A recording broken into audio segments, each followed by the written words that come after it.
बहुत समय पहले की बात है। एक गांव में धन्ना नाम का एक सीधा साधा किसान रहता था। वह बहुत ही भोला और साफ दिल का था। उसके पड़ोस में एक पंडित जी रहते थे, जो रोज सुबह अपने ठाकुर जी को भोग लगाते, पूजा अर्चना करते थे। धन्ना रोज उन्हें देखता और सोचता कि ठाकुर जी सचमुच पंडित जी के घर आकर खाना खाते हैं। उसकी भोली जिद एक दिन धन्ना से रहा नहीं गया। वह पंडित जी के पास गया और बोला, पंडित जी, मुझे भी एक ठाकुर जी दे दो ना। मैं भी उनकी सेवा करूंगा और उन्हें खाना खिलाऊंगा। पंडित जी ने पहले तो उसे टालना चाहा, लेकिन धन्ना की जिद के आगे उन्होंने रास्ते से एक साधारण सा गोल पत्थर उठाया और धन्ना को देते हुए कहा, लो, ये तुम्हारे ठाकुर जी हैं, इन्हें घर ले जाओ। रोज नहा धोकर जो भी खाना बनाओ, पहले इन्हें भोग लगाना, फिर खुद खाना।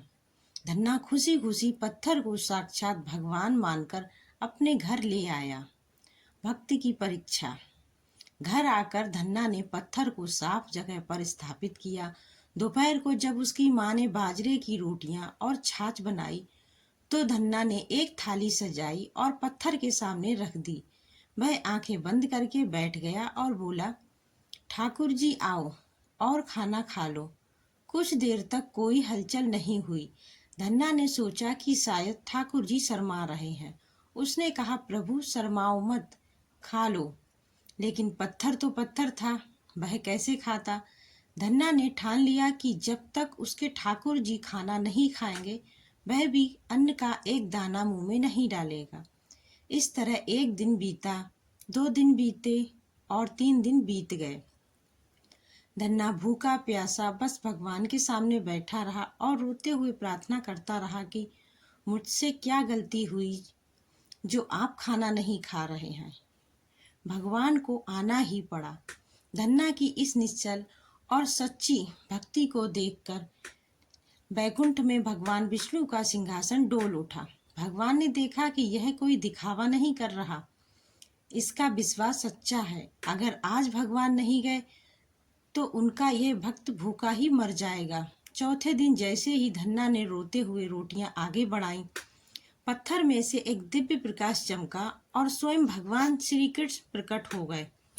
भगवान ने मुस्कुराते हुए धन्ना की रोटियां खानी शुरू कर दी। धन्ना की खुशी का ठिकाना नहीं रहा। वह बोला, अरे ठाकुर जी, सारी रोटियां आप ही खा जाओगे तो मेरी माँ और मेरे लिए क्या बचेगा? आधी मेरे लिए भी छोड़ो। भगवान धन्ना के इस भोलेपन पर मुस्कुराए और उसे आधी रोटी प्रसाद के रूप में दे दी। इस कहानी से हमें यह सीख मिलती है कि भगवान को पाने के लिए बड़े बड़े वेदों के ज्ञान या कठिन अनुष्ठानों की जरूरत नहीं होती। भगवान तो केवल सच्चे भाव और अटूट विश्वास के भूखे हैं।